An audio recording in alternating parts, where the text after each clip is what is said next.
Esperen que puse a grabar, así podemos ir comenzando con el tema de hoy. Silvana, me ¿Te parece que puedo iba a decir hacer algo. una pregunta? Sí, estabas muteada, sí. Sí, estaba muteada.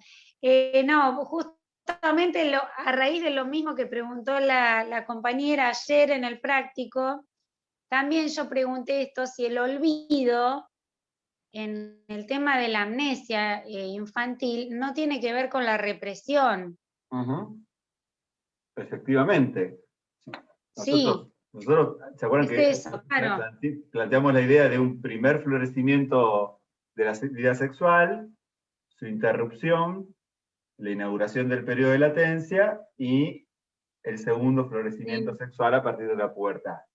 Bueno, y habíamos señalado que el inicio del periodo de latencia estaba condicionado por la operación de la represión. Bueno, esto mismo es lo que condiciona para atrás la amnesia, el olvido de lo infantil. La amnesia como el fenómeno, ¿no? Exacto. Un efecto de la operatoria de la represión. Perfecto. Lo Listo. podríamos pensar de esa Gracias. manera. En realidad, bueno, ahora vamos a retomar un poco en esta unidad, vamos a empezar con la primera parte al menos de la unidad 8, donde vamos a retomar algunas de estas cuestiones que estamos hablando. No es que la vamos a repetir tal cual, pero que en realidad vamos a, a retomarlas, a revisarlo desde un punto de vista distinto. Vamos a tomarla desde otro ángulo. Es una unidad que tiene un título un tanto equívoco, se llama El retorno de lo constitucional entre comillas, ¿sí? Y hay que ver un poco qué sentido podemos darle a esa expresión del retorno de lo constitucional. Porque, en principio, se me ocurren dos maneras de que se lo podría leer a ese título. Por un lado, desde el punto de vista de la teoría, ¿no? Que Freud, nosotros cuando vimos toda la primera parte, planteamos cómo se desenmarcó de las concepciones psiquiátricas de la época que ponían el acento justamente en el elemento degenerativo, en el elemento constitucional, en las predisposiciones neuropáticas hereditarias, para construir una teoría de la histeria adquirida, una teoría puramente psicológica, bueno, y que parecería que a partir de 1905, con la introducción del concepto de expulsión, algo de la Constitución vuelve a ganar peso nuevamente en la teoría. Me refiero, digamos, desde el punto de vista de intento de explicación de la causa, desde el punto de vista de lo que llamamos la etiología. Eso es una primera manera de leer el título de la unidad. Y la otra es poniendo un poquito más el acento en la palabra esta del retorno, que es una expresión que nosotros la hemos aprendido a usar en relación al síntoma, cuando decimos que se trata de una forma desfigurada de retorno de lo reprimido, ¿no? Entonces, bueno, pero ¿qué era lo que retornaba desfigurado en el síntoma? Y aquel recuerdo, aquella representación que había sido olvidada por obra de la defensa, esa representación inconciliable.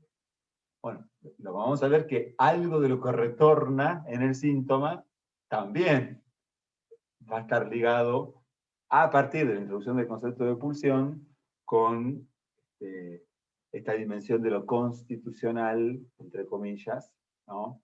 Referido a la constitución sexual. Así que bueno, pero en principio vamos a jugar un poco con este equívoco que plantea el título de esta unidad. La unidad arranca tiene distintos puntitos, ¿no? El programa.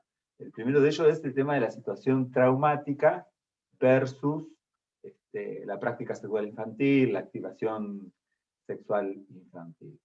Y en ese punto nos volvemos a poner digamos, de frente a el problema de la causa, al problema, dijimos recién, de la etiología. ¿Se acuerdan? Nosotros en algunas clases previas habíamos estado hablando de cuál era la etiología específica de la histeria, habíamos tomado el ejemplo de Emma para ver la manera en que concebía el problema de la causa, ¿no? ¿Recuerdan?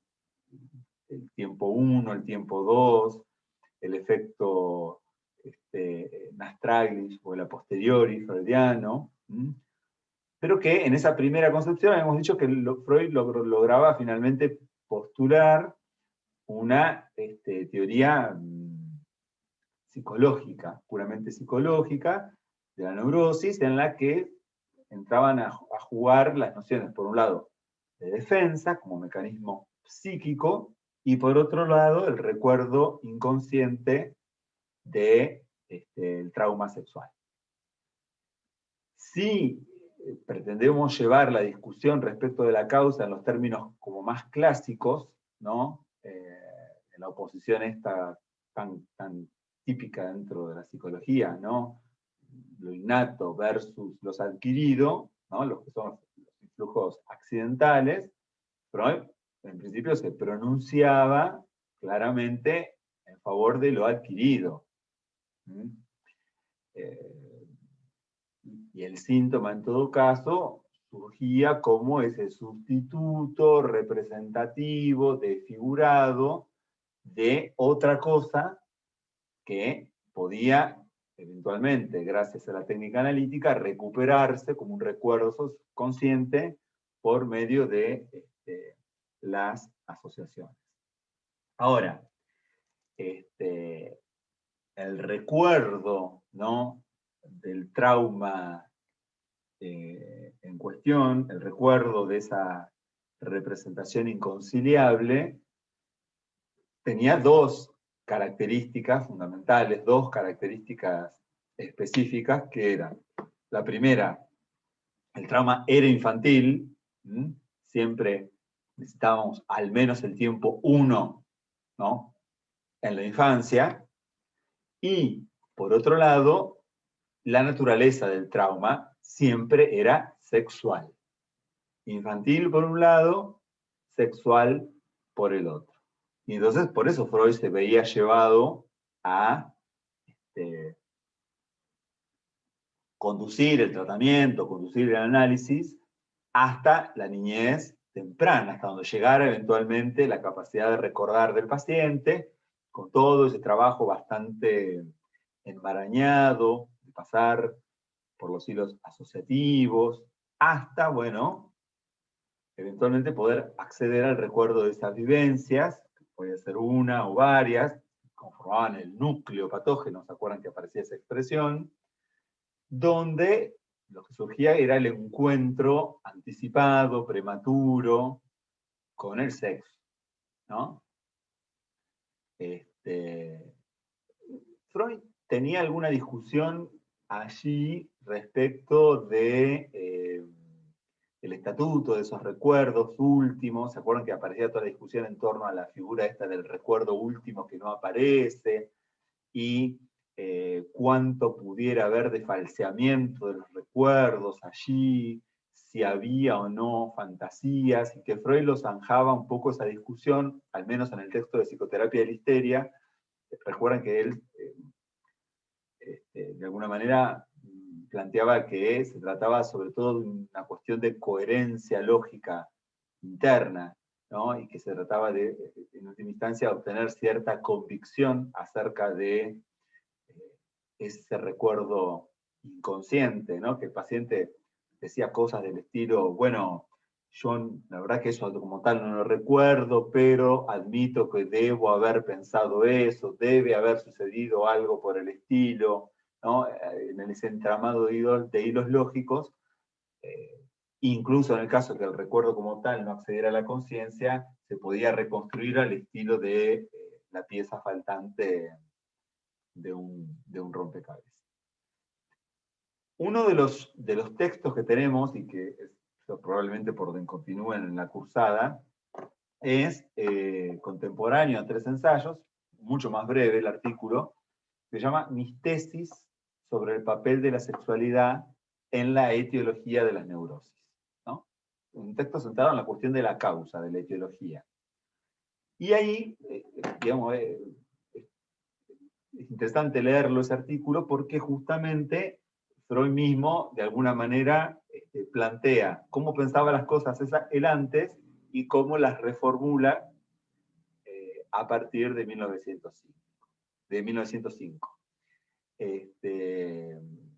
Valga el fallido del psíquico ahí, porque justamente lo que dice es que su primer concepción era puramente psíquica, puramente psicológica, ¿no? La idea de que los síntomas histéricos eran efectos persistentes en el tiempo de los traumas psíquicos y que estaban todas esas nociones, no lo vamos a desarrollar porque ya lo estudiamos toda la primera parte del año, ¿no? La idea de el afecto estrangulado, la operación de la defensa, la insuficiente abreacción, el mecanismo conversivo, etcétera, etcétera, etcétera. Bueno, en ese momento, Freud postula lo que los comentadores de la obra denominaron la teoría de la seducción, ¿no? Bueno, lo que vamos a ver que esa primera manera de ver las cosas empieza a ser cuestionada por Freud mismo. Y termina, a partir de la introducción del concepto de pulsión, sustituyendo, digamos, la mirada respecto de la etiología o la causa de las neurosis. Hay un texto que no está en el programa, pero que nosotros en la clase teórica lo mencionamos porque nos parece importante, porque permite de alguna manera seguir un poco el hilo de reflexión de Freud. Es una de las cartas estas que Freud le escribía a Fliess, ¿sí? Previas al cambio. Estamos hablando de 1897, fines de los años 90 ya. Es bastante conocida la carta. Si quieren, les retomo algunos párrafos. La carta 69. Es famosa porque la carta arranca diciendo: ya no creo más en mi neurótica. Ya no creo más en mi neurótica. A ver, ayer justo yo estaba tomando finales acá en La Plata y una alumna hizo referencia a esta carta y dice, bueno, lo que pasa es que en esa carta Freud dice que no cree más en sus pacientes. Yo la corregí, digamos, no es que Freud no cree más en sus neuróticas, en sus pacientes neuróticas. Lo que no cree más es en su teoría, en su propia teoría acerca de la neurosis. ¿Sí? No es que deja de prestar creencia en los dichos de sus pacientes, no es que toma la misma postura que los psiquiatras, ¿no? Porque básicamente los psiquiatras que habíamos visto, que las trataban de mentirosas, de engañadoras, de simuladoras, bueno, Freud no dice eso, lo que sí es que la explicación que él había dado al porqué de los síntomas empieza a no cerrar. Bueno, lo interesante es que en esa carta él va, de alguna manera, presentando los argumentos de por qué, ¿no? Nos dice que ha tenido muchas desilusiones en los intentos de tratamiento, que pacientes que durante un tiempo parecía que habían logrado encontrar ese elemento último y lograr cierto restablecimiento, finalmente no era tan así, que no llegaba a éxitos ni a restablecimientos tan estables y completos. Por otro lado, dice, el fenómeno tan recurrente, ¿no?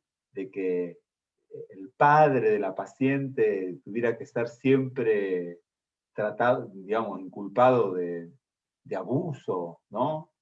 Como un acto perverso, digamos, de abuso de una menor, ¿no? En esta teoría de que Freud decía siempre que las vivencias de pasividad en la histeria, ¿no? Por parte de un adulto seductor, en general el padre. Incluso dice él, hasta yo tendría que incluir en esa lista a mi propio padre, ¿no? Como si hubiera algo ahí de interesante, porque como que Freud mismo no puede dudar de su propio padre. Ahí está la neurosis de Freud en todo caso. Por otro lado dice, pero epidemiológicamente no dan los números, como diciendo, tendría que haber en Viena una enorme cantidad de padres perversos para lograr el efecto de nuestras pacientes histéricas. En tercer lugar, dice, esta me parece muy interesante esta frase de Freud, dice, haber entendido que a nivel inconsciente, dice, no existe un signo de realidad. De manera tal, dice, que no se puede distinguir la verdad de la ficción investida de afecto. Lo repito, a nivel inconsciente no hay signos de realidad. Por lo tanto, no se puede distinguir entre la verdad y la ficción investida de afecto. Revolución, vamos a decir así, es una gran revolución respecto de la noción de verdad en psicoanálisis, y una ubicación clara del inconsciente en el registro de la ficción.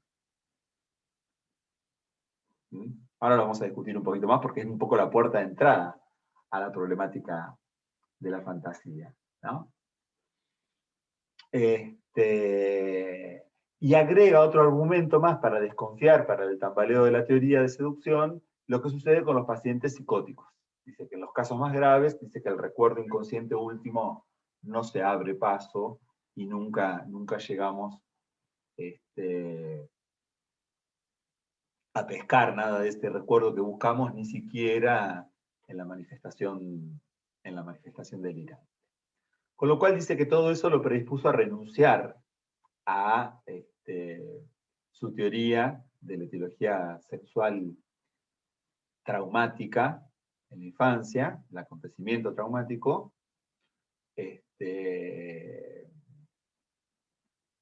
y deja pendiente una reorganización momentánea, digamos. Es un momento de vacilación personal, si ustedes quieren, de Freud. Ahora, decir que Freud deja de creer en la teoría de la seducción significa que para Freud no existen los abusos sexuales en la infancia. No, para nada, no está diciendo eso. Digamos, el tema de los delitos de abuso sexual infantil es algo que lamentablemente existió antes de Freud, durante Freud y aún hoy, ¿no? Y como tal, como delito, nada, no hay mucho para decir más que es algo que tiene que ser denunciado, juzgado y condenado, ¿no? Eso está fuera de lo claro, porque a veces aparece esa pregunta acerca de, pero entonces no hay abusos para Freud. No está diciendo eso. Lo que está diciendo es, bueno, a ver, si ponemos en la balanza, ¿cuál es el valor causal, cuál es el valor etiológico de esa escena infantil en la causación de la neurosis? Está poniendo en discusión eso, el valor etiológico de ese vivenciar accidental traumático infantil. Por otro lado, si, como les decía recién, nos dice que a nivel de lo inconsciente no se puede distinguir la verdad de la ficción investida de afecto, entramos con eso, digamos, tenemos el problema del estatuto de la verdad en psicoanálisis. ¿Qué es la verdad? Les preguntaría yo a ustedes, para hacer la discusión respecto de esto. En general, el sentido común tiende a manejar una noción de verdad tradicional que coincide con el sentido de la metafísica de Aristóteles, ¿no? Cierta idea de que lo verdadero, la verdad, surge de la adecuación entre el pensamiento y las cosas, ¿no? Si el pensamiento se ajusta a la cosa, es verdad, ¿no? Por eso la definición de Aristóteles, decir de lo que es, es verdadero, decir de lo que no es falso, ¿no? Pero está claro que ahí lo que está en juego es una verdad de orden referencial, ¿no? Si yo puedo referir, ajustar lo que yo digo, lo que yo pienso, con los hechos. Por eso planteaba esta relación de adecuación entre el pensamiento y la cosa. Y acá Freud está perdiendo de vista, no está usando, está diciendo que no es posible distinguir la verdad de la ficción investida de afecto. ¿Sí? Quiero decir, empieza a pensar una verdad de un orden más bien textual, de un orden más bien discursivo. No se trata, quiero decir, en la verdad de la cual nos habla Freud a nivel del inconsciente, de una verdad de orden fáctico. ¿Sí? Nos situamos en el registro de determinada ficción. ¿Sí? Esto no tiene nada que ver con la cuestión jurídica. En el nivel jurídico claramente estamos a nivel de una verdad referencial, empírica, la búsqueda de contrastar, ¿no? Buscamos las pruebas fácticas. El psicoanálisis no se pronuncia por la cuestión de la facticidad. Entra en juego otra referencia, insisto, ¿no? Por eso es tan problemático. Por eso es tan problemático. Vamos a ver que introduce la noción de realidad psíquica. Va a introducir la noción de realidad psíquica, en oposición, dice Freud, a la realidad material. Ahora, ¿cómo se establece esa verdad, ¿no?, que tiene estructura de ficción? ¿Cómo se organiza? ¿Qué es lo que funda al inconsciente como ficción? Por otro lado, pregunta, entonces, lo que le pasa a los neuróticos es pura ficción. En el sentido, es el efecto de, como dicen algunos, bueno, fulano tiene problemitas, se inventa cosas, ve cosas donde no hay, flasheó mal, imagina que entonces se le meten ideas en la cabeza, ficciona mal, ¿no? Y por eso lo que le pasa, por eso lo que sufre, por eso los síntomas. Es otro gran problema, porque entonces, ¿de qué se trata? ¿O hay algún real en juego en psicoanálisis? ¿Es pura ficción? ¿Es puro cuento? ¿Se trata de modificar, utilicemos términos más de nuestra época, tiene un relato de las cosas y ahora se trata de modificar su relato de las cosas para mejorar su experiencia de la vida? ¿Es solo cuestión de relato, de ficción? ¿O hay algún real en juego que se busca alcanzar y modificar allí?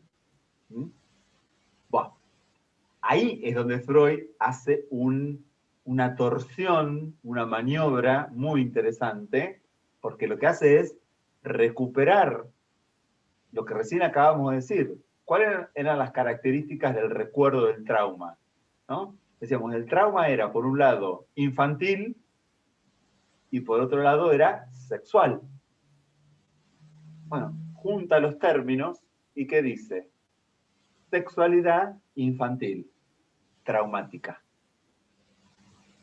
¿Se entiende? Antes el trauma era un acontecimiento contingente de carácter sexual y carácter infantil. Ahora va a plantear en lugar de eso como referencia a la sexualidad infantil en sí misma, teniendo carácter traumático. La sexualidad infantil viene a sustituir a nivel de la teoría el valor etiológico del accidente inesperado de la vivencia traumática. Es decir, deja de ser algo que le sucedería a algunos por mala suerte a pasar a ser algo común a todos. Por eso es constitucional.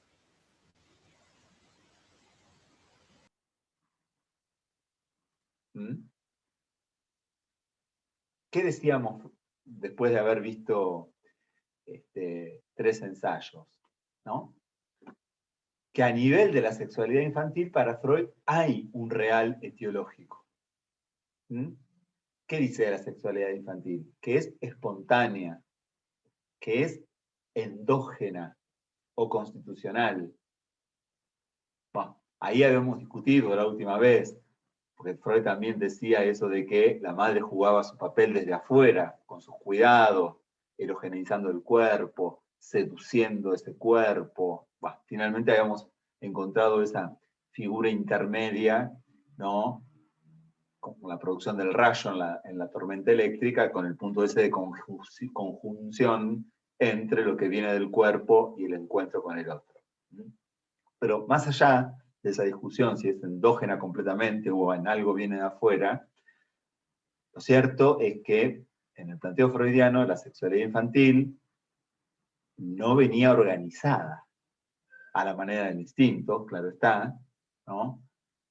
Es carente de orden, es carente de representación, y usábamos la palabra esta que estaba en los textos de Freud de la anarquía, es anárquica.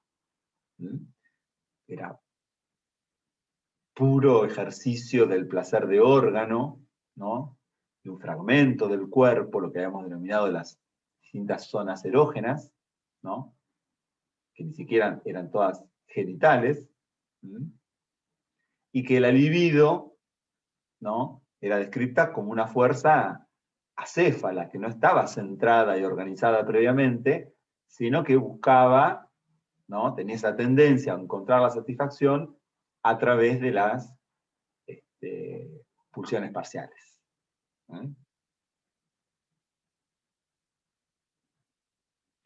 El punto más cercano es ese, digamos, porque ustedes me dirían, bueno, pero si el individuo viene con la sexualidad infantil, con las raíces innatas de las pulsiones, como dice a veces Freud, ¿por qué eso sería traumático? Bueno, es traumático en el punto en donde eso no viene organizado previamente a la manera del instinto. En la medida en que es esa fuerza constante, apuntalada en una función biológica, pero que no viene organizada a la manera del instinto, resulta anárquica, perturbadora, desequilibrante, no anudada a representaciones.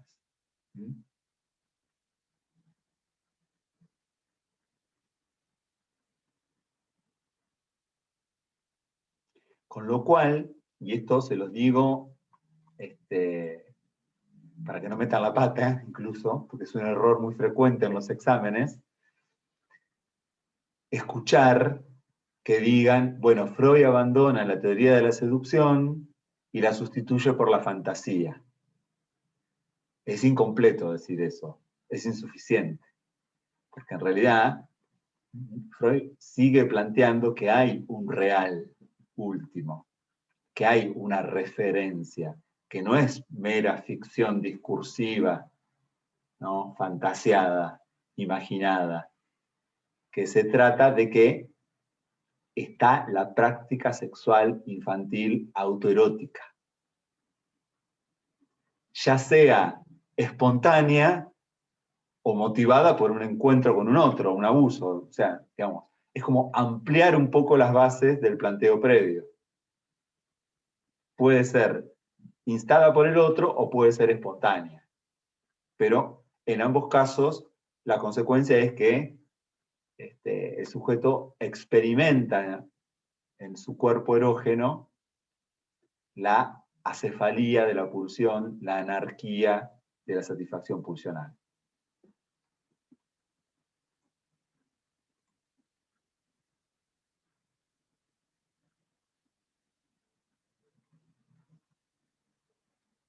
Estaba buscando,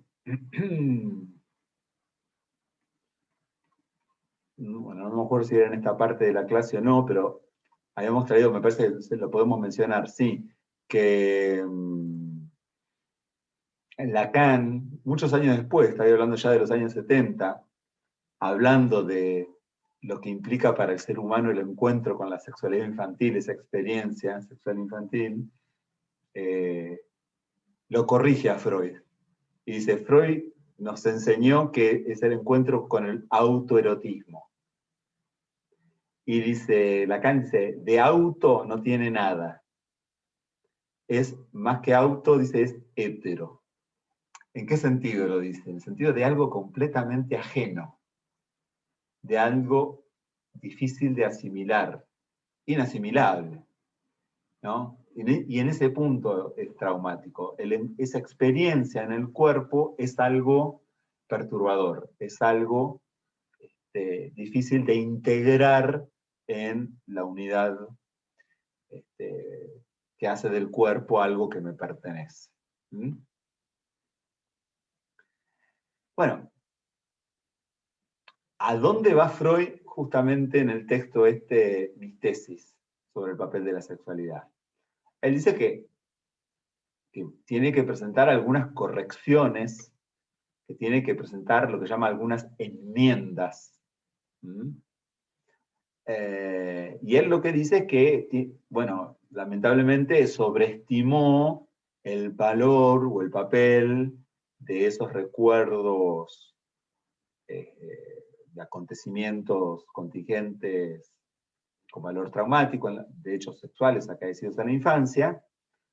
Dice, porque en realidad, dice, yo en aquel momento no sabía del todo distinguir entre lo que eran los hechos reales y ahí en el texto habla de espejismos némicos, espejismos de la memoria. Entonces, la idea de un espejismo es un poco lo que sucede cuando el tipo está caminando en el medio del desierto y le parece que en el horizonte ve como una especie de espejo de agua, ¿no? La idea de un oasis. Bueno, la idea de que algo que parece que está, pero en realidad no es. ¿Mm? Bueno, y lo que introduce ahí Freud, por la vía esta de los llamados espejismos, es la cuestión de las fantasías. Introduce entonces la cuestión de las fantasías.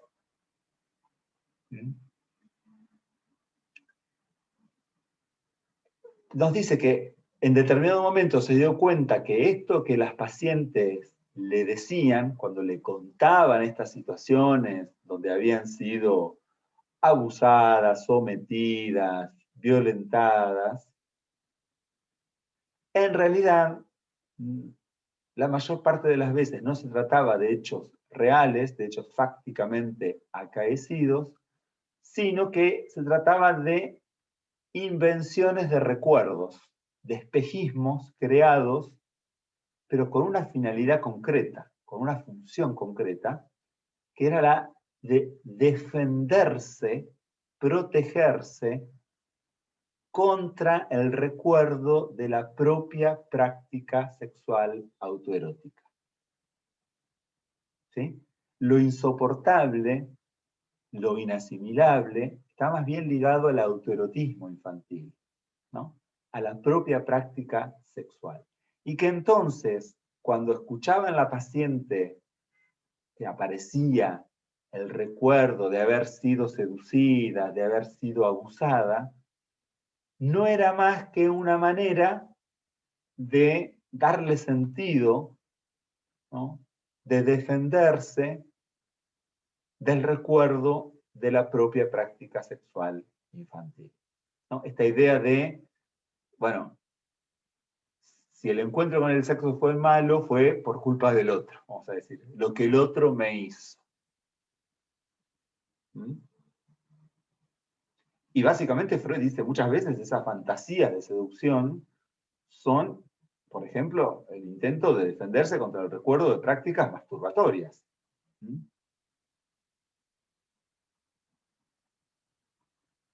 Entonces el beneficio ya es de otro. Y ¿Eso sería ella lo que usted llama verdad con estructura de ficción, entonces? es una manera de entender eso, efectivamente, ¿no? La verdad adquiere estructura de ficción. Es decir que no es que descree de las pacientes, sigue dándole valor al relato histérico, ¿no? Este relato que dice yo fui víctima de un abuso. Lo que está diciendo es que esa manera de contar las cosas es ya una defensa que se trama, que se teje para defenderse, para protegerse del encuentro autoerótico con la sexualidad infantil. Porque ahora hasta podríamos decir, ¿se acuerdan la escena de Emma? Teníamos los dos tiempos, la actual, cuando ella va al negocio, están los empleados, se ríen, ¿no? Pero después eso conectaba con la escena infantil del pastelero. Y uno podría decir, ¿habrá sucedido o no habrá sucedido la escena infantil con el pastelero? Leyéndolo ahora, digo, retroactivamente. Digo, tranquilamente podría ser que uno dijese, bueno, no, en realidad, Emma era una niña, sexualidad infantil, masturbación, y se defiende del recuerdo de la propia práctica autoerótica con la fantasía de el pastelero que me pellizca por debajo de la pollera. ¿Se entiende un poco la discusión? Y en un escenario de análisis, el analista, ¿cómo sabe cuando el paciente se refiere a una verdad con estructura de ficción o cuando realmente sucedió un abuso? Bueno, es que Freud dice que no hay manera. A No nivel, hay manera. dice, a nivel del inconsciente no hay signo de realidad. Por eso es muy interesante la discusión incluso que hay en torno a esto, las vacilaciones que puede haber en torno a esto. Es el problema que tienen muchas veces los peritos en los juicios. Muchas veces tienen esa dificultad, porque cuando se está intentando probar un delito, ahí ahí el psicoanálisis no cuenta, vamos a decir, digamos, no. ¿Qué le vas a decir al juez? Bueno, no, lo importante es la realidad psíquica. Marche preso. No es tan sencilla, digamos, no se puede resolver de esa manera. Entonces, digamos, el punto es, claro, cómo lograr, pero vos me lo estás hablando, el analista en la cura no está como perito, no está como juez, no va por ese lado, digamos. No, claro, no va como juez, pero supongo yo, quizás estoy Lo que está equivocada. diciendo Freud es que en realidad es lo mismo. A nivel a nivel de, entre comillas, del daño desde el punto de vista etiológico, es lo mismo, dice. El Claro, encuentro con el sexo espontáneo, digamos, que toma el molde de una fantasía de seducción, que una seducción acontecida. claro, no Porque importa si en ambos sucedió, casos es el encuentro con el sexo. claro, sino cómo lo afectó. ¿Y cuál ha sido la respuesta? Freud va a insistir mucho en eso, en cuál es la reacción del individuo frente a eso. ¿Sí? Me acuerdo hace muchos años, te voy a contar un ejemplo que había sucedió acá en el Hospital de Niños de La Plata, de una chiquita que había llegado al servicio de salud mental. Yo en esa época era residente y estaba rotando, por eso me acuerdo, hace muchos años de esto. Pero donde hay un comité de abuso y de violencia infantil, de maltrato, bueno, todo junto, y había llegado justamente la discusión acerca de una chiquita que había, desde el punto de vista del pediatra que la había visto en la guardia, alguna sospecha si había habido o no una situación de abuso. Entonces la mandan a ser evaluada por salud mental. Y lo interesante es que finalmente en la entrevista con la criatura, ponele que tuviera, no sé, 8, 10 años, o sea, una nena que hablaba ya, que hablaba bien, y entonces había llegado al punto de hablar de la situación esta, que había un adulto intrafamiliar que estaba ahí aparentemente haciendo de las suyas, pero lo interesante era cómo la piba ya lo había resuelto, entre comillas, digo. Ya lo había resuelto porque, ¿qué decía ella? Ah, no, pero en mi familia todas fuimos violadas. Mi hermanita también, mi mamá también en su momento, mi tía, mirá la cara de Sebastián.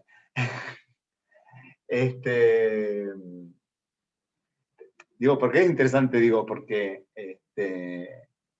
se había incluido en un sentido, vamos a decir, universal. Se había incluido en todas ciertas fórmulas, aunque suene escandaloso. Yo lo digo a propósito del ejemplo, porque sé que es, digamos, es muy contrario al sentido común, es como un horror pensar que no. Pero el sujeto había encontrado ahí una respuesta en esa fantasía, en esa situación donde todas las mujeres son, en mi familia, todas las mujeres fuimos abusadas. Cerraba ese sentido del encuentro traumático con la marca del abuso. No lo estoy planteando como una solución estándar desde ya, aclaro por las dudas. Claro, pero en este caso, al naturalizar la violación como algo que le sucedía a todas las familias, ella se apartaba del lugar de víctima. Ella lo tomaba, claro, justamente al contrario, lograba de alguna forma pacificar el carácter disruptivo, insoportable del encuentro con el sexo bajo esa forma. ¿Sí? O sea que lo toma como es normal, nos pasa a todos. Exacto. En ese caso lo tomó así, esa criatura. Lo logró elaborar en esos términos. Ahora, yo no estoy justificando ninguna situación de abuso intrahogareño con esto. Desde ya, por favor, que quede claro. Por favor, que quede claro esto, que no se trata de justificar nada por el estilo. A lo que voy es que en el planteo de Freud acá es que es el encuentro con la sexualidad infantil, ya sea espontáneo o provocado, el que va a generar, el que va a ser la referencia etiológica última para los síntomas. Ahora, los síntomas van a encontrar una modificación en su concepción.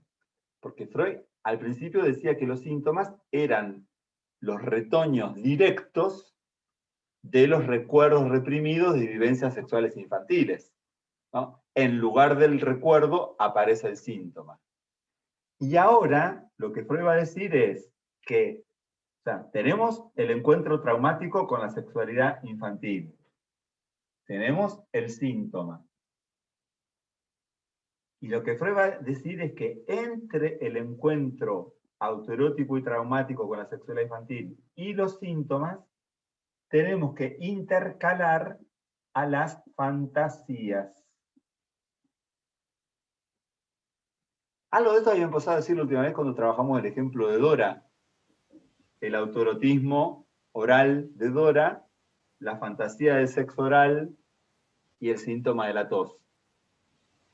Bueno, acá Freud va a plantear que los síntomas no son entonces retornos directos de los recuerdos reprimidos, sino que entre la sexualidad, la práctica autoerótica y el síntoma se intercalan las fantasías.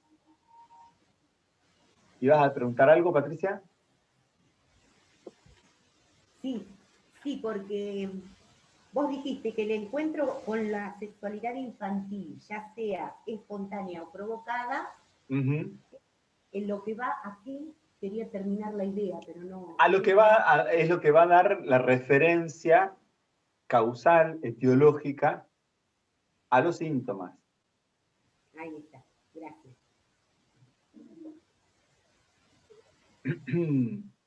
Ahí pusiste, Sebastián, la película La Cacería, ¿decís?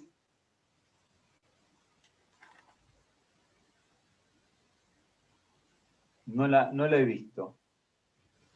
Pero bueno, la película, la clásica que sí he visto, es la de las brujas de Salem, con Winona Ryder, medio noventosa. No la conozco. La bruja de Salem no la había escrito, había una adaptación que había escrito Sartre.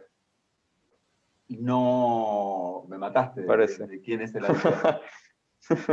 Pero Salem, bueno, es un pueblito que está en las afueras de Boston, en Estados Unidos, y donde hubo un determinado momento, me hiciste acordar por esto de la cacería, porque hubo una suerte de caza de brujas allí, que las terminaban. Es que la cacería es sobre un profesor de jardín, que hay una nena que termina diciéndole a los padres, empieza a hablar de que el profesor la violó, y entonces está como toda la película un coso, ver los efectos sobre el profesor de una acusación que pudo ser o falsa o verdadera. No deja una respuesta definitiva a la película, pero es para ver el efecto de las acusaciones sobre eso. Y bueno, la nena también no responde de nada respuesta definitiva, tiene todo ese tema de que te queda esa ambigüedad, y es como re angustiante la peli. Pero bueno, es sobre este tema. Lo pongo para que lo noten. Bueno, los peritos muchas veces tienen todas las dificultades sobre cómo interrogar, porque el asunto es cómo se corre el riesgo de inducir la respuesta, incluso de alimentar. Pero contame, ¿te tocó? Pero contame, ¿cómo te tocó? ¿Te tocó así? ¿Te tocó asá? ¿Te hizo esto? ¿Te hizo lo otro? Y listo, le va tirando texto con el cual puede eventualmente inducir el armado de la fantasía. No, en ese sentido es interesante desde el punto de vista técnico cómo guiar la formulación de las preguntas. ¿Mm? Bueno, la cuestión es que Freud, en todo caso, empieza a relativizar, a partir de esto, el factor accidental, ¿no? El hecho de que algo malo, de manera contingente o no, le pueda haber ocurrido, ¿no? Y entonces, vuelca un poco el peso de la ecuación etiológica a el elemento constitucional. De lo que se trata es de la propia práctica sexual infantil, ¿sí? Y de alguna manera a lo que ya viene dado. Ahora, fíjense qué interesante, porque si bien hay un vuelco a el bagaje previo, entre comillas, la disposición, no se trata, como decían los psiquiatras de la época, de una disposición general, neuropática, inespecífica. No. Freud habla de la constitución sexual, ¿no? Entonces, esta frase del retorno de lo constitucional, dijimos, digamos, permite ser leída equívocamente tanto como en relación a la caída de los factores accidentales, como en relación a que la sexualidad infantil es lo que retorna en el cine. ¿Mm? Las dos cosas entran en juego, dijimos. Por un lado, la práctica sexual infantil autoerótica, masturbatoria, pero al mismo tiempo, dijimos, la posición que el sujeto asume, cuál es la reacción del individuo frente a esas vivencias, ¿no? Si respondió o no, por ejemplo, con la represión. Hay que admitir que Freud se va un poquito de mambo en este texto. Se pasa porque, digamos, como abandonan peso los factores psicológicos y ganan peso los factores endógenos constitucionales, van a encontrar en el texto escrito, cuando lo lean, presten atención, hacia el final del texto, que Freud habla allí de una represión sexual orgánica. Que frente a esto opera una represión sexual orgánica. Es la única vez que yo posta lo he leído en un texto de Freud. Después Freud nunca más lo vuelve a decir, y de hecho se la pasa aclarando todo el tiempo que cuando él habla de represión es un mecanismo psíquico, y que no hay que sexualizar los motivos de la represión, y que no tiene nada que ver con digamos, una cosa es el mecanismo psíquico y otra cosa es la pulsión. Pero en este texto en el que está abandonando los factores accidentales y poniendo tanto hincapié en los factores constitucionales, bueno, lo dijo, la verdad es esa, lo van a leer, lo aclaro porque se puede prestar incluso alguna confusión, pero lo dice así, represión sexual orgánica, como si la represión misma estuviese en cierto sentido comandada constitucionalmente. ¿Mm? En todo caso, lo que sí les puede quedar como, digamos, indubitable, como el planteo de que cuando la represión fracasa, hay algo de esa sexualidad infantil traumática que retorna a través del síntoma. Y por eso habíamos dicho la última vez la frase esa que los síntomas figuran la práctica sexual de los enfermos. A esa implicación, si ustedes quieren, ¿no?, de la sexualidad infantil en el síntoma, la vamos a llamar beneficio primario. Beneficio primario del síntoma. Cuando decimos beneficio primario nos referimos a la satisfacción sexual sustitutiva que en él se vehiculiza.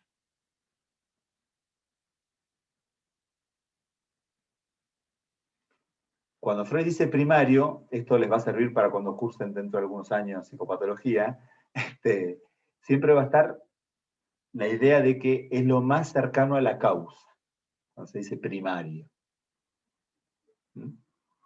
Y ahí Freud, cuando habla de la sexualidad infantil, habla del beneficio primario del síntoma. O sea que en la referencia, en la línea causal, la sexualidad infantil es específica. Bien. Avancemos un poquito más en el programa y van a ver que hay otra puntuación que viene allí que dice, respecto de las fantasías, que uno las puede considerar como marco de la pulsión. Las fantasías como marco de la pulsión. Bueno, ¿qué es esto de el marco? ¿No? No es una expresión que esté en el texto de Freud, eso ya les aclaro. Es una puntuación que intenta un poco ordenar. Pensemos, si todos quieren, esta palabrita del marco, ya sea como el marco de un cuadro donde uno va a terminar poniendo una lámina, o el marco de una abertura en una casa que está en construcción, ¿no? Cuando se construye una casa, se levantan las paredes, pero también se dejan determinados huecos, ¿no? Después irán las puertas, las ventanas. Bueno, esos huecos no nos quedan así nomás, en general se pone todo un perfil, ¿no?, sobre el cual después se pondrá, por ejemplo, un vidrio, qué sé yo, algo que, a través de lo cual uno va a poder contemplar el mundo, mirar la, entre comillas, realidad. Bueno, ahí, si ustedes quieren, hay como una referencia para empezar a pensar la cuestión de las fantasías, ¿no? Como esa suerte de marco a partir del cual un individuo organiza lo que para él es la realidad, si es que eso existe como tal. El sentido psicoanalítico, el sentido freudiano de la fantasía no es el que en general le da la psicología general. En general, cuando la psicología habla de las fantasías, habla de lo que es la función de la imaginación. Freud se aleja un poco de esa idea de la fantasía como la definición clásica y la va a ubicar en relación al problema de la causa, ¿no?, centrada en dos aspectos. Por un lado, lo que hace la sexualidad, ¿no?, a dimensión pulsional, y por otro lado, lo que hace a la defensa. No es ahora que Freud habla de la fantasía. Hace un rato dijimos que ya en la primera clínica, cuando estaba en la búsqueda del recuerdo último que no aparecía, ya había mencionado la idea de si estaban allí algunas fantasías presentes o no.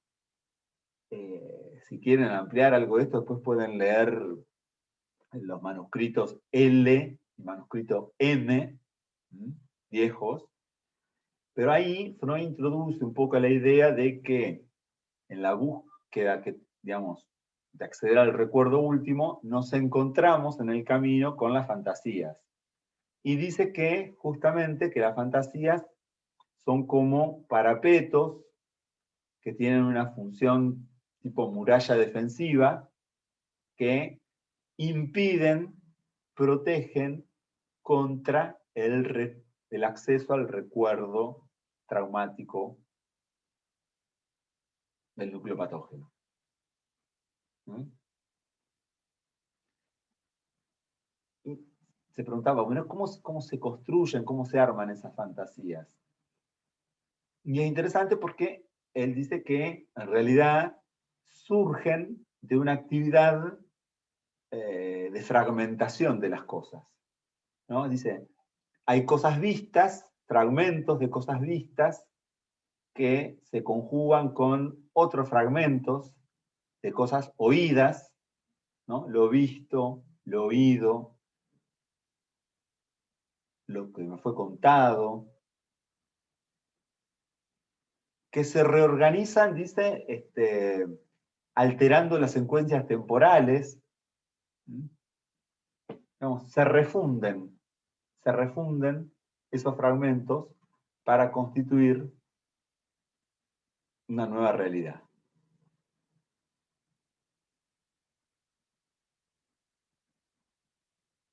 Y entonces dice Freud que en esa nueva combinatoria que se establece, los nexos originarios se vuelven inhallables. Se rompen las relaciones temporales, espaciales. Ahora, es interesante esa definición, Freud por supuesto allí no lo dice, pero nosotros ahora ya sabemos que la voz y la mirada son objetos pulsionales, ¿no? Y acá te dice lo visto, lo oído, ¿no? Intervienen en la génesis de las fantasías.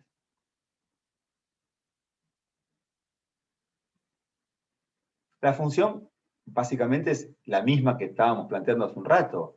Lo dice de entrada, es proteger, defenderse frente a lo insoportable del recuerdo del trauma sexual. La fantasía en ese punto es tolerable y protectora.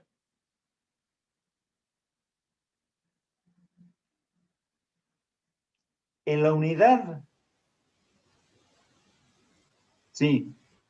Sí, pero yo digo, esa fantasía que cambia la realidad por una ficción investida, como dijiste, protege a la persona que es autora, pero por ahí perjudica a otra persona, porque está hablando de algo que no sucedió. Sí. ¿Sí? Sí. Pero perdóname, sin llegar a algo, yo te voy a ser más petardista hoy, pero ¿acaso nuestros vínculos cotidianos no se sostienen así? ¿No hacemos entrar a los otros siempre en algún molde previo?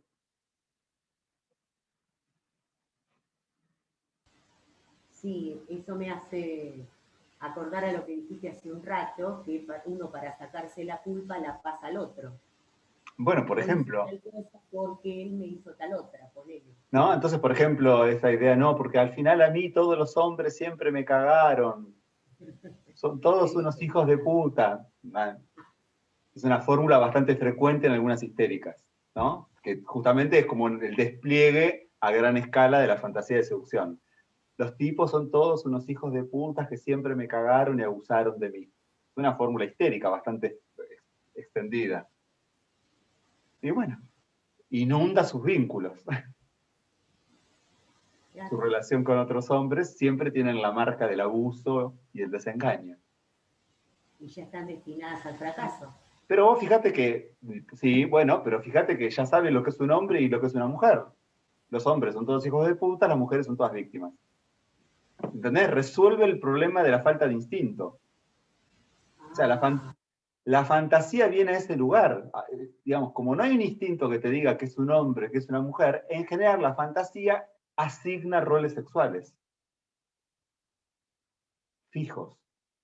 De alguna manera, después regulan de manera recurrente, repetitiva, las relaciones entre las O sea personas. que podrías decir que nuestras vidas están basadas básicamente en una mentira.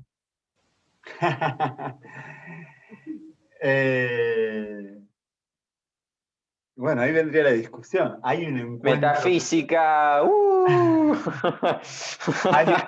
Hay un encuentro, claro, digamos, me parece porque parte, digamos, del tratamiento analítico apunta a conmover algo de ese, ¿cierto? Porque, a ver, eso está en la base de los síntomas después, dijimos.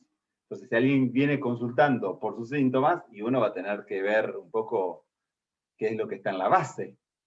Y la cuestión es, se puede conmover, se puede perforar, se puede atravesar, se puede modificar, puede un sujeto de alguna manera dialectizar lo que es su realidad,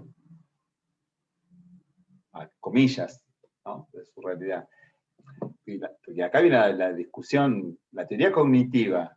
Cambiemos ampliamos un poco la discusión. ¿Qué te dice la teoría cognitiva? Y bueno, en realidad tiene que ver con los esquemas con los cuales ha construido la realidad. Pero si modificamos los esquemas cognitivos, su realidad será otra. Podrá ver las cosas de otra manera. ¿No? Bueno, eso uno podría decir, bueno, es otro nombre para esto de lo que estamos hablando. Y nosotros vamos a trabajar para que cambie los modos por los cuales percibe la realidad y se relaciona con las cosas. Lo vamos a reeducar. La idea de una reeducación cognitiva, por ejemplo, conductual. Bueno, planteado de Freud, el punto donde es totalmente disimétrico de esto es que en la base de eso está la sexualidad.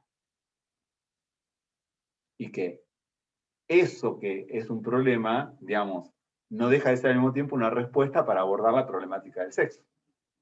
Entonces, habrá que pasar, si querés, pasar por ahí, pero para reenfrentar a cada individuo en relación al carácter traumático y ajeno que tiene para cada uno de los seres hablantes el encuentro con el sexo. Tenemos varias referencias, digamos, varios artículos para pensar esto, 3 que son contemporáneos, ¿no? Todos más o menos de la misma época, mismos años, donde Freud, desde distintos lugares, de distintos ángulos, si ustedes quieren, aborda un poco la cuestión de las fantasías. Uno es El creador literario y el fantaseo, de 1908, creador literario y el fantaseo. Otro es Fantasías histéricas y su relación con la bisexualidad, también de 1908. Y el tercero, que no es directamente sobre fantasías, pero que toma puntos similares, es sobre las teorías sexuales infantiles, también de 1908. El primero de ellos, el creador literario y el fantaseo, en la traducción de López Ballesteros lo llama el poeta y los sueños diurnos. Ahí Freud no está directamente interesado en la cuestión de la fantasía, pero se refiere a ellas hablando de un poco de las virtudes del escritor, del poeta, del creador literario. Él, en ese texto, en realidad, le importa explicar un poco de dónde viene el encanto que produce la ficción literaria, en qué radica el talento del artista, del escritor, del poeta, ¿no? Y entonces establece como una especie de serie, una puesta en serie, entre lo que es el juego en los niños, el juego infantil, el fantasear o los sueños diurnos en los adultos, y finalmente lo que en algunos se produce luego como el quehacer poético, la ficción literaria. Establece una secuencia entre el juego infantil, el fantasear del adulto y la creación literaria. Escuché el mensaje de Judith ahí en el chat, pobre.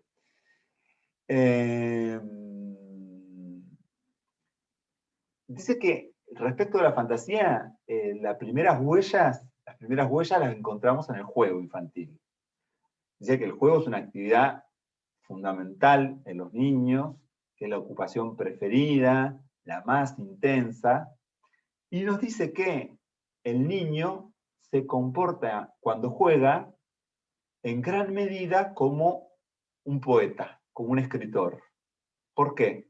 Dice porque se crea un mundo propio. O, mejor dicho, dice, toma las cosas de su mundo y las organiza en un nuevo orden que le resulta mucho más agradable, ¿no? Primer punto, entonces. Tanto el juego, las fantasías y la ficción literaria son actividades puestas al servicio del principio del placer, ¿no? La búsqueda es la obtención del placer, ¿no? Y lo que hace, dice, en el juego, ¿no? El niño se apuntala, se apoya en objetos y situaciones del mundo real para recrear situaciones imaginarias, ¿no? Hay frases como famosas, ¿no? De los chicos cuando juegan o invitan a jugar, ¿no? Que te dicen, bueno, dale que vos sos tal cosa y yo soy tal otra. Dale que jugamos a que esto era, ¿no? El refugio en no sé qué. No, dale que... Bueno, entonces ahí, qué sé yo, un palo de escoba puede pasar a ser un caballo, una caja de cartón pasa a ser un tanque de guerra, un trapo roñoso pasa a ser la tela de un vestido fantástico, y bueno, y así sucesivamente. Hay un apuntalamiento, vamos a decir, en objetos de la realidad sobre los cuales se hace un uso absolutamente individual. Freud, siempre lo digo, digamos, no se dedicó a la clínica con niños, pero muchos desarrollos posteriores del psicoanálisis se han encargado de teorizar el juego infantil, incluso como una técnica sumamente útil en el tratamiento psicoanalítico de niños, ¿no? En estos, una de las pioneras fue Melanie Klein, de la escuela inglesa, Melanie Klein, y después el otro gran famoso de esto es Winnicott. Hay un texto de Winnicott que lo van a leer, les prometo, muchas veces a lo largo de la carrera, que se llama Realidad y Juego, ¿no? Célebre, como un clásico del psicoanálisis, inglés, donde hace digamos, unos desarrollos, sí, digamos, ¿no? Son ineludibles, vamos a decir, en la temática del juego y psicoanálisis. Klein, Winnicott y otros. Hoy, en todo caso, nosotros tendremos la dificultad de actualizarnos un poco de qué implica en los niños el tema de las pantallas, ¿no? Porque hoy nuestros niños juegan con pantallas muchas horas al día. Pero bueno, no deja de estar en juego esa realidad virtual, llamémosle, ¿no? Superpuesta a la realidad material. Bueno, Freud, ¿qué es lo que dice? En determinado momento el ser humano deja de jugar, y a partir del momento en que deja de jugar, ¿qué es lo que empieza a hacer? Y bueno, empieza a fantasear.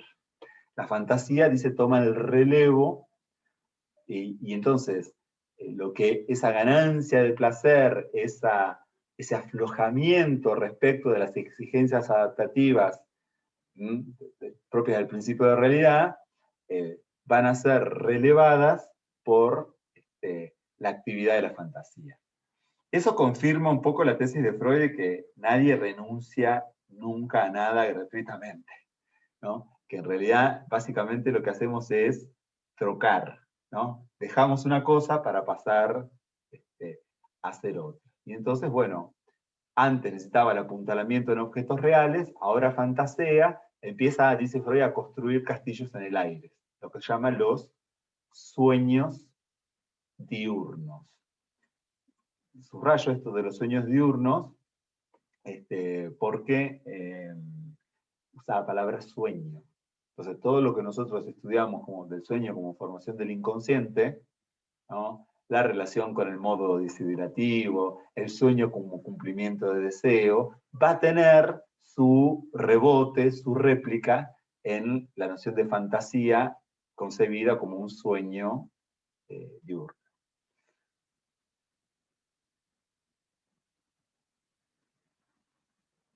Bien. Ah, buenísimo, Sebastián, que ahí leí tu comentario en el chat. ¿Te lo mando al mail? Sí, ¿O al sí. chat de Moodle? No, Bueno, al mail. no, lo mismo. Como me Pongo llega. C de Chilgoy, te pongo para que no se te confunda entre todo lo que te viene.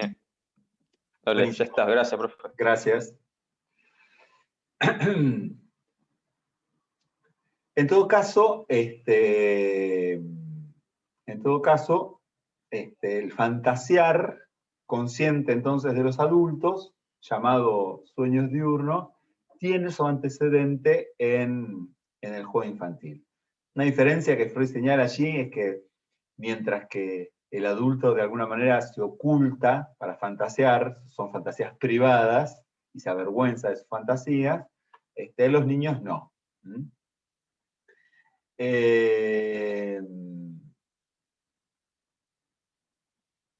¿Qué características planteas del fantasear adulto Freud? Bueno, dice, se trata de que el individuo se arma una escena que parte de la insatisfacción, que en general, dice, no es de la dicha que surgen las fantasías en los adultos, sino que de la desdicha, de la falta, de la búsqueda de alguna satisfacción secreta, que por eso muchas veces da vergüenza, y dice que suponen siempre la satisfacción de algún deseo insatisfecho, de fuerzas pulsionales, que buscan de alguna manera modificar, rectificar algún aspecto insatisfactorio de la realidad. Las temáticas, los contenidos pueden ser muy variados según las personas, pero que en general, dice Freud, que hay algunas vertientes como bastante recurrentes, la idea de que las cosas salen bien, o tienen alguna vertiente erótica en donde se consigue lo que la persona desea. Dice Freud, no son más que prolongaciones del juego infantil. De ese juego puesto al servicio del principio de placer.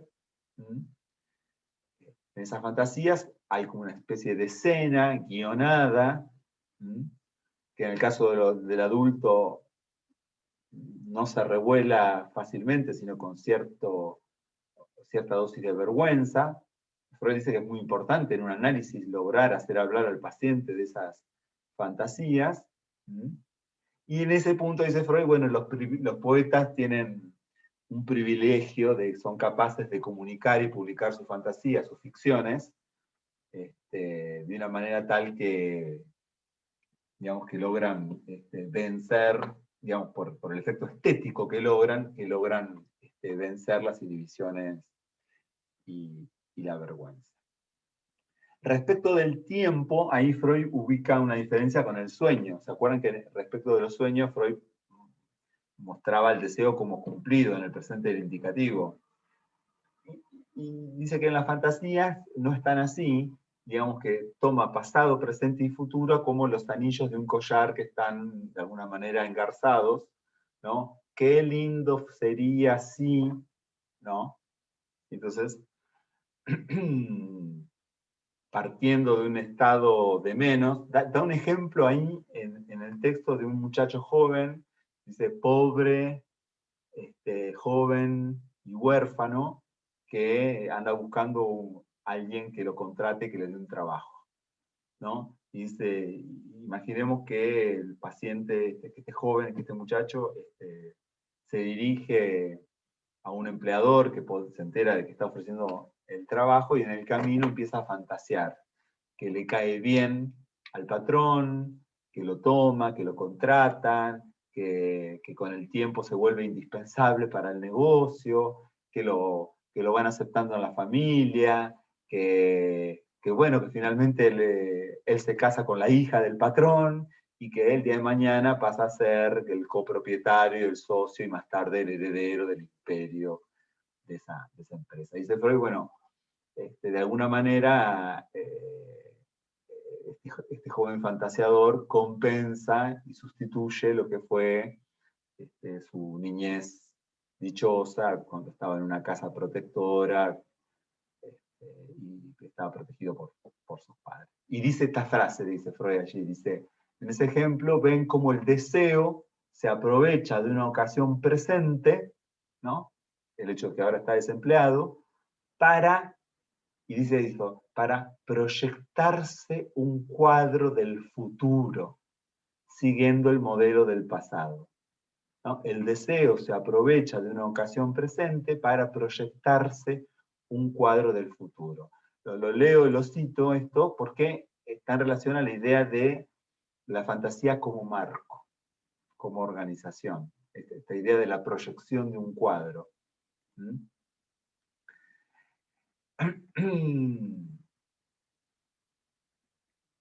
Pero bueno, el problema es ese, que se trata de un cuadro proyectado. Y entonces lo que decía Patricia hace un rato, vivimos cada uno en su propia ficción, ¿no? Y ahí viene toda la discusión. Hay algunos pacientes que claramente uno dice, no, sí, este está re loco. El delirante, por ejemplo, ¿no? Y uno dice, no, no, claro, vive en su mundo. Es muy obvio que está en su realidad, ¿no? Pero ¿y el resto? ¿Hay ficciones compartidas? Es la pregunta. ¿Hay ficciones compartidas? ¿Hasta qué punto? No, porque pareciera que hay puntos radicales donde cada cual vive en su propia película. ¿No? Es como una delgada línea, ¿no? El de la ficción compartida a la ficción puramente fuera del otro, cortocircuitada, ¿no? Y que provoca aislamiento. El otro texto, el de fantasías histéricas y su relación con la bisexualidad, toma más el ángulo de la formación de síntomas. Y ahí Freud dice claramente que las fantasías son siempre el estadio previo, más inmediato, para la formación de los síntomas patológicos.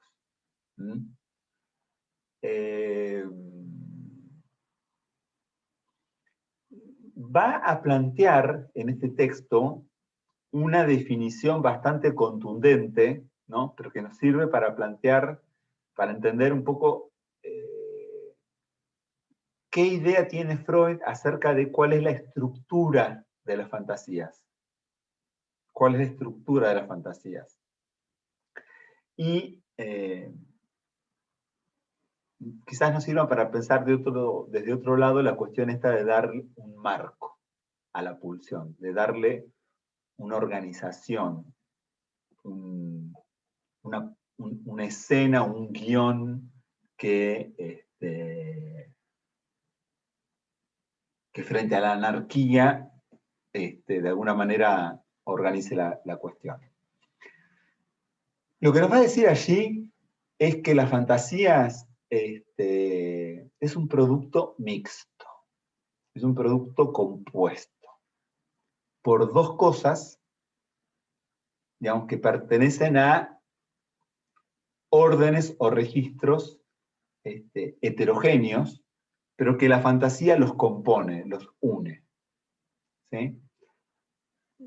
Me quedo con la idea esta, en todo caso, de que la fantasía intenta organizar, recomponer en una unidad elementos heterogéneos, ¿no? Como dice Freud, una soldadura, ¿no? Cuando uno suelda junta dos piezas que en principio no estaban unidas.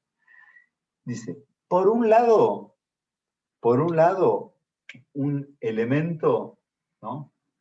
Yo lo pongo así, dos elementos. Por un lado, un elemento ligado al autoerotismo, a la práctica sexual autoerótica, a ese placer de órgano, placer anárquico de la sexualidad infantil. Todo lo que trabajamos en las clases previas sobre el objeto de la pulsión, de ese vacío que se contorneaba, se rodeaba en el recorrido de la actividad pulsional para alcanzar la meta. O sea, costado pulsión, placer de órgano, cuerpo, orificios corporales. Y por otro lado, algo que no tiene que ver con la pulsión, sino que tiene que ver con la representación.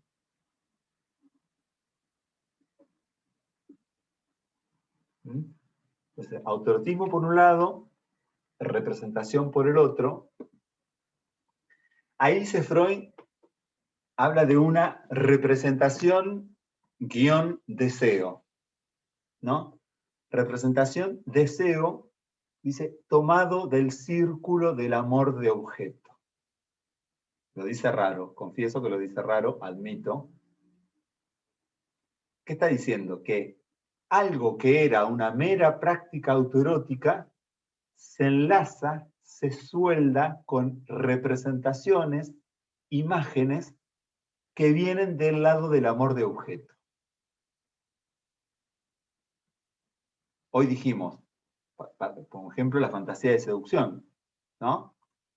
Es decir, bueno, algo que era una mera práctica autoerótica, de golpe toma la forma de mi padre me abusó, mi tío me abusó, este adulto seductor. Bueno, esa práctica se suelda a una representación, dice, deseo, tomada del círculo del amor de objeto.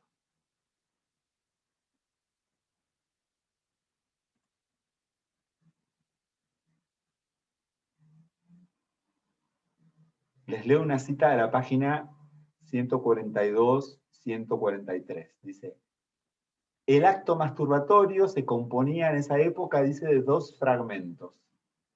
Por un lado, la convocación de la fantasía y por otro, la operación activa de autosatisfacción en la cima de ella.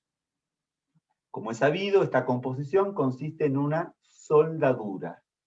Originariamente, la acción era una empresa autoerótica pura, destinada a ganar placer en determinado lugar del cuerpo, que llamamos erógeno.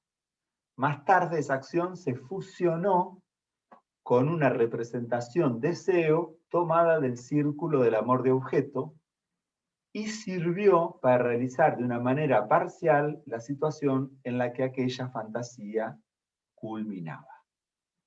¿Sí? Recupera de alguna forma Freud la idea que habíamos dicho hace un rato de que la fantasía busca proteger, busca generar un arreglo, busca simbolizar, por eso digo, lo lleva al registro de la representación, busca darle un sentido que vuelve tolerable el carácter traumático que tiene para el yo el encuentro con la sexualidad infantil. Entonces la fantasía lo que busca es, de alguna manera, falsear la imagen de esa actividad autoerótica, dándole un marco, una cobertura defensiva. Entonces, en aquellos puntos donde había una mera actividad autoerótica, ¿no? Bueno, esos puntos van a ser llenados por escenas, dice, de seducción o escenas de iniciación sexual. Esas fantasías van a quedar derechito implicadas en la génesis de los síntomas. Es lo que llamamos el beneficio primario.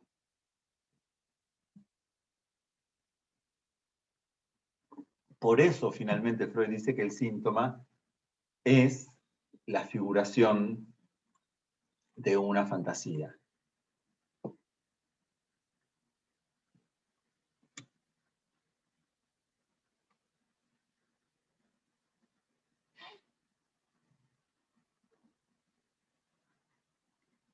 va a introducir una serie de distinciones, si ustedes quieren, un poco más complejas desde el punto de vista tópico, ¿no? La pregunta es si las fantasías son conscientes, preconscientes, si las fantasías son inconscientes.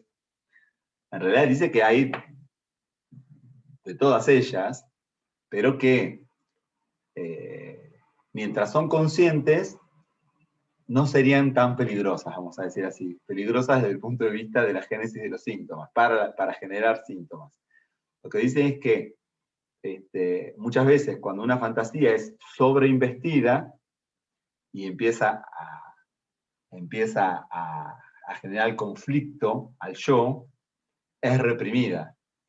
¿Por qué la fantasía generaría conflicto al yo?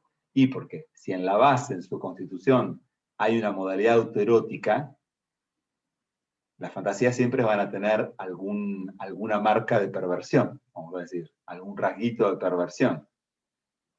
Entonces, en el punto en donde empujan a que se concreten, dice, eso puede inducir conflicto y son reprimidas. En el momento en que la fantasía deviene inconsciente, es que adquiere su eficacia patógena. Una manera, si ustedes quieren, de entender esta distinción entre fantasía inconsciente y fantasías preconsciente-conscientes, podríamos entender, es una imagen que les propongo, no es que esté en Freud, es una imagen. La idea de una especie de árbol en el cual el tronco central sería la fantasía inconsciente, de la cual emanan ramificaciones. Bueno, las ramas, el follaje de las hojas, son las fantasías, digamos, preconscientes, conscientes, ¿no? Pero que en realidad están todas derivadas, si ustedes quieren, de esa fantasía inconsciente. De todas maneras, esto lo vamos a trabajar, si quieren, un poco más al detalle la próxima clase, cuando veamos la conferencia 23, que es específica. Freud va a hablar mucho de la conferencia 23 digamos, de la implicación de la fantasía en el síntoma, pero en todo caso la cuestión es que lo reprimido, ¿no? La sexualidad infantil, aquella modalidad de satisfacción autoerótica, va a poder retornar en el síntoma en la medida en que eso va a ser como revestido y organizado por una fantasía.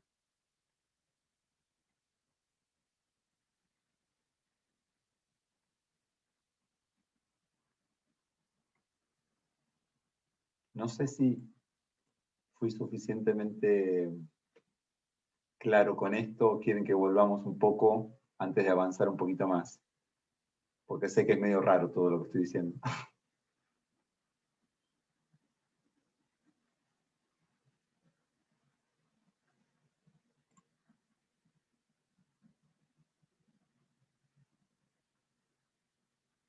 En el texto van a ver que Freud da muchas definiciones, si ustedes quieren, de síntomas. Creo que da como 9 definiciones de qué es un síntoma. Ustedes las van a leer todas, pero yo lo que les digo como orientación es que fíjense que Freud parte de las definiciones más clásicas del síntoma en su vertiente simbólica, ¿no? Del síntoma como representación o sustituto representativo de otra cosa, para ir progresivamente hacia el síntoma entendido en términos de una satisfacción sexual sustitutiva, tomando no tanto la vertiente representación, sino la vertiente satisfacción pulsional. Entonces, a la hora de situar cómo está implicada la satisfacción pulsional en el síntoma, va a insistir una y otra vez en que hay una fantasía que atrapa, que figura esa modalidad de goce. Uno de los ejemplos que está en el texto, y que un poco está en relación al título, cuando habla Freud de su relación con la bisexualidad, es el ejemplo de una paciente histérica que tiene un ataque, ¿no? Una suerte de crisis conversiva, pseudoepiléptica, pero Freud señala la particularidad en esta paciente que durante el ataque el cuerpo tiene como una especie de división, de fragmentación, por la cual un sector del cuerpo, dice, se comporta, entre comillas, como un hombre y busca arrancarle la ropa, sacarle el vestido para intentar abusar de ella, y con la otra mitad del cuerpo se comporta, entre comillas, como una mujer e intenta defenderse, protegerse, mantener a distancia el peligro del atentado. Bueno, a mí me parece interesante ese planteo, ese ejemplo, porque justamente intenta dar una fórmula sintomática de lo que sería la relación entre los sexos. Eso que no viene dado y asegurado por el instinto, ¿no? Encuentra vía la fantasía una manera de resolverse por medio del síntoma. O sea, pasando por la fantasía se construye un síntoma que da una fórmula sintomática, digamos, no la redundancia, que da una fórmula de lo que serían la relación entre los sexos.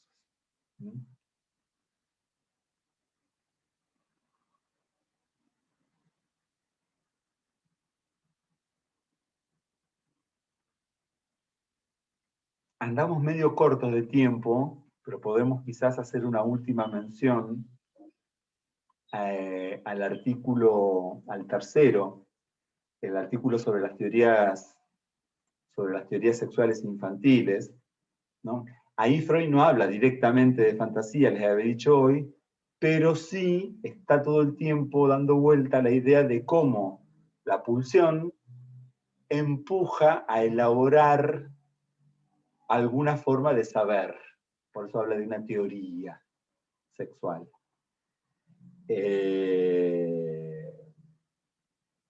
No da Freud una edad cronológica para este fenómeno, pero dice que es algo que sucede siempre en la infancia, en todo caso antes de la pubertad. Que el inicio de la investigación sexual infantil suele aparecer en torno a la famosa pregunta de dónde vienen los chicos, ¿no?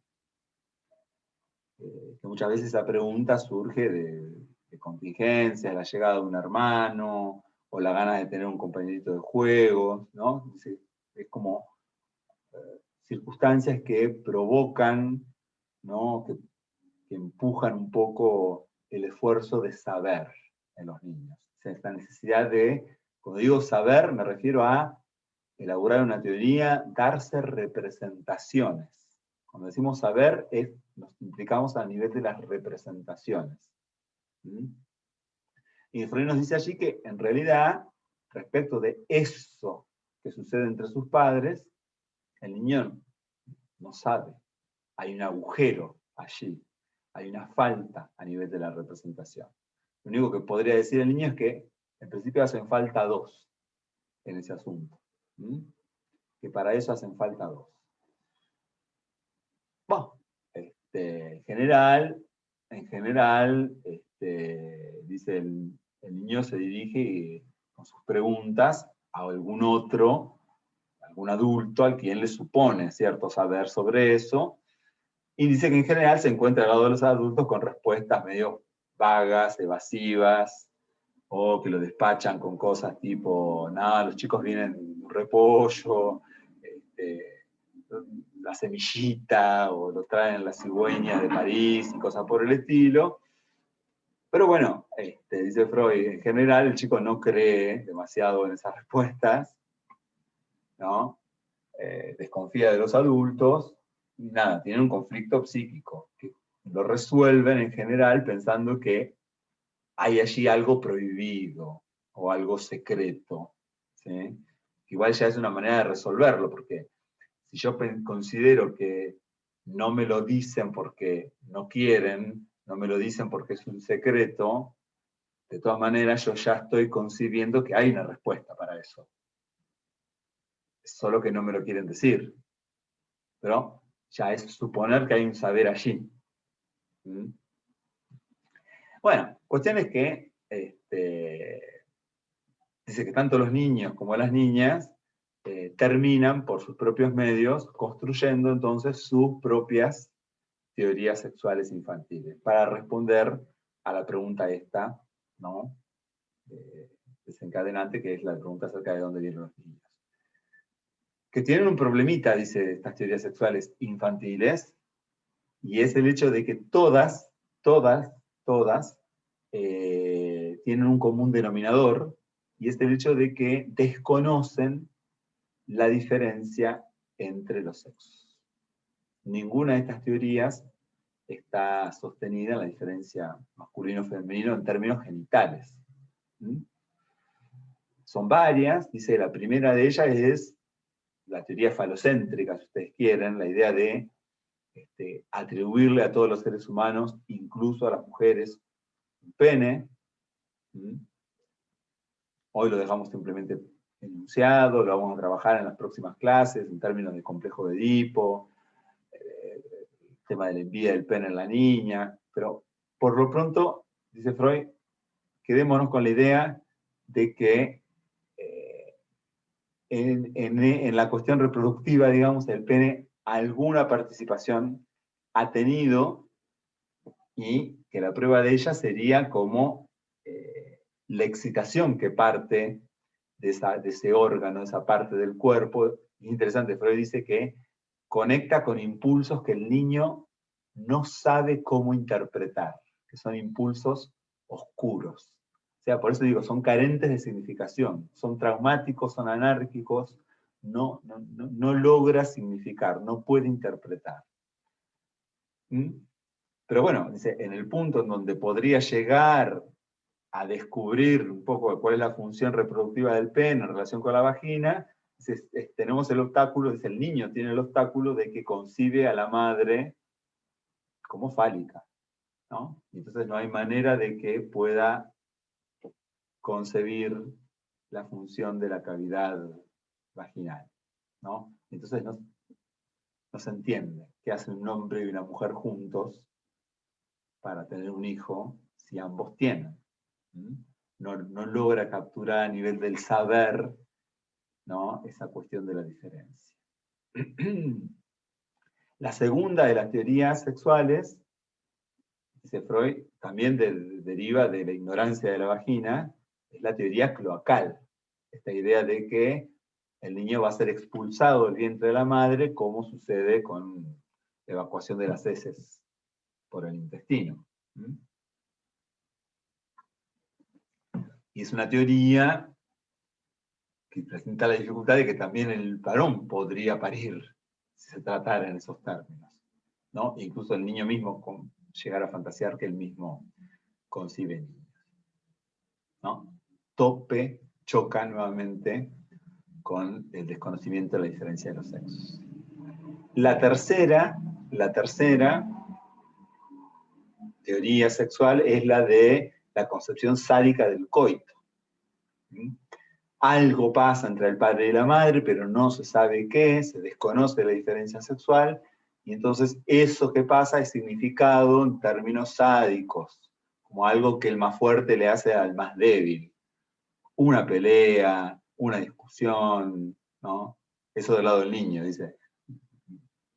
Del lado de la histérica ya sabemos que muchas veces es tomado en términos de el abuso que el otro me hace.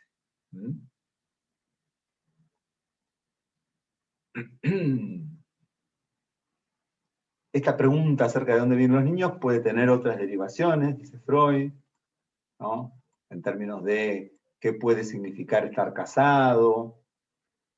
Interesante es que dice que Freud dice que los niños le dan todos sentidos pregenitales.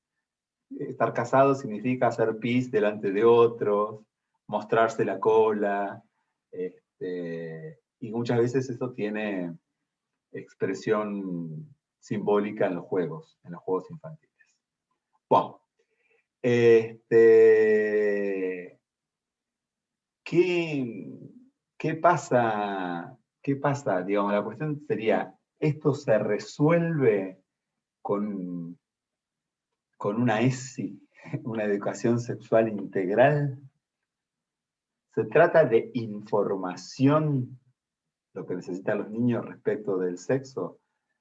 Lo que sabemos es que no, que digamos que, o sea, no discutimos los beneficios de lo que puede tener para un individuo formarse en una educación sexual integral desde el punto de vista de la salud, desde el punto de vista de la prevención de enfermedades, desde el punto de vista de la prevención del embarazo adolescente, una serie de cosas que... Pero la cuestión es si eso resuelve o no el carácter traumático que para cada quien tiene el encuentro con el sexo, en la medida en que instintivamente eso no viene organizado.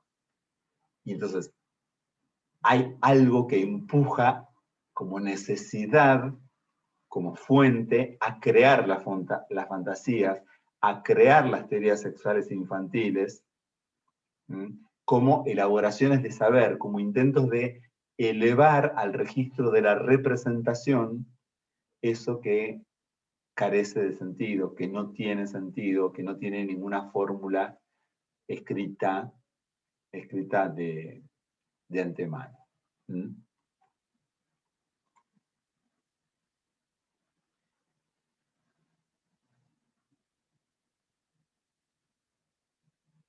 Así terminamos la clase escrita. Pusimos, frente a la exigencia de la pulsión, a cada quien le queda la tarea de inventarse una respuesta singular, ¿no? Respecto de qué es un hombre, qué es una mujer, incluso podemos decir de qué es un no binario. Y desde allí arreglárselas siempre sintomáticamente con el problema de la diferencia de los sexos.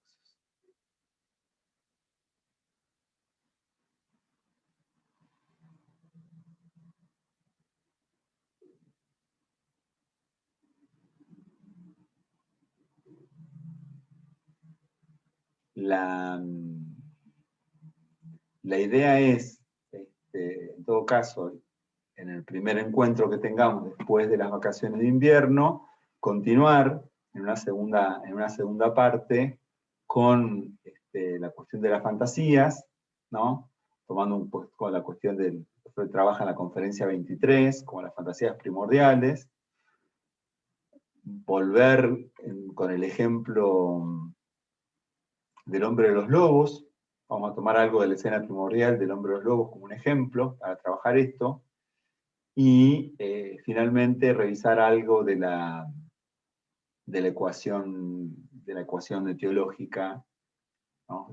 Cómo termina plasmando Freud en este momento su teoría acerca de la causación de la neurosis. Luis. Sí. Como se me cortó internet, te pregunto, ¿cuál es la primera teoría sexual? La segunda es la cloacal, la tercera es la concepción. La primera es la premisa universal del falo. Esta teoría de que todos los seres, digamos, como que todos poseen el mismo órgano. Sí, está bien, gracias.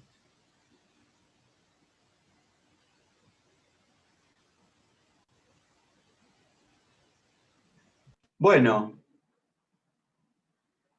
yo voy a detener entonces la grabación acá